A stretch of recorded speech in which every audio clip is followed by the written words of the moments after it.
Преку ова писмо упатено до собранието, вработените и двајцата преостанати заменици на народниот правобранител апелираат за итно решение за, како што го нарекуваат, безизгледната ситуација во која се наоѓаат од јули месец. Претходно веќе доставувале известување до собранието, но не добиле одговор. Вработените во институцијата на народен правобранител во моментов не се во можност да ги остварат поголемиот дел од правата кои произлегуваат од работниот однос, а од јануари 2026 постои реален ризик да не ги добијат личните примања, со што ќе се доведе во прашање редовното остварување на уплатите за здравствено и социјално осигурување, како и за пензиско осигурување.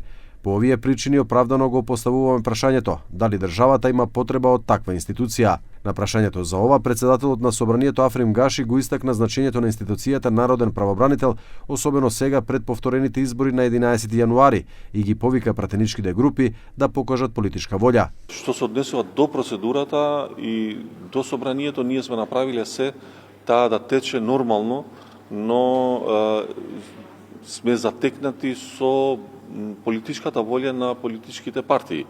Знаете дека треба да се изгласа по мнозинство и по голем бадентер, затоа ја користам оваа можност преку вас медиумите да упатам апел до сите политички партии да го одблокираме овој процес, да најдеме решение, да седнат политичките актери да најдат решение. Институцијата народен правобранител остана без раководител откако Насер Зибери замина во пензија. Во моментот функционира само со двајца заменици, Илбер Руфати и Сонја Трифуновска.